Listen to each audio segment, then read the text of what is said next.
In the US and China, both sides have agreed to exchange information on how they enforce export controls.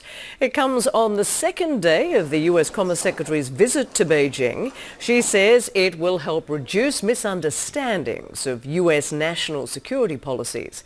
And CNN's Stephen Jiang joins me now live from Beijing. Good to see you, Stephen. So what does this actually mean, and how are these talks progressing overall? Yeah, Rosemary, that basically is a confirmation of a new platform that would allow U.S. officials to explain to their Chinese counterparts their export control decisions.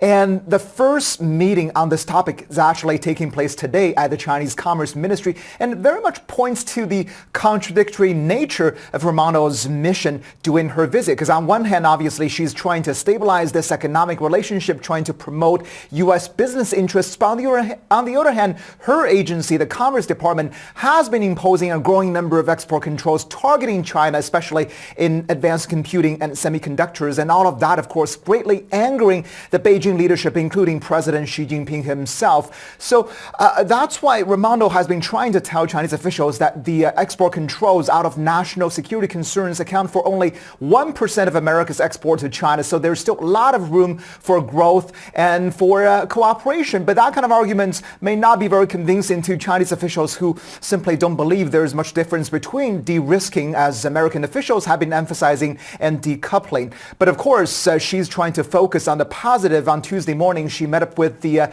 Chinese Culture and Tourism Minister, obviously trying to revive a once booming sector of Chinese outbound travel to the United States. But the one thing that's ironically helping her mission, of course, is the Chinese economy itself, facing its strongest headwinds in decades with a myriad of problems, and that in a way has compelled the Chinese officials to put on a more business-friendly, investor-friendly face, at least outwardly, allowing them to give their officials more wiggle room to work with Raimondo to stabilize this very important economic relationship. Rosemary? All right. Thanks to Stephen Jiang joining us live from Beijing. Appreciate it.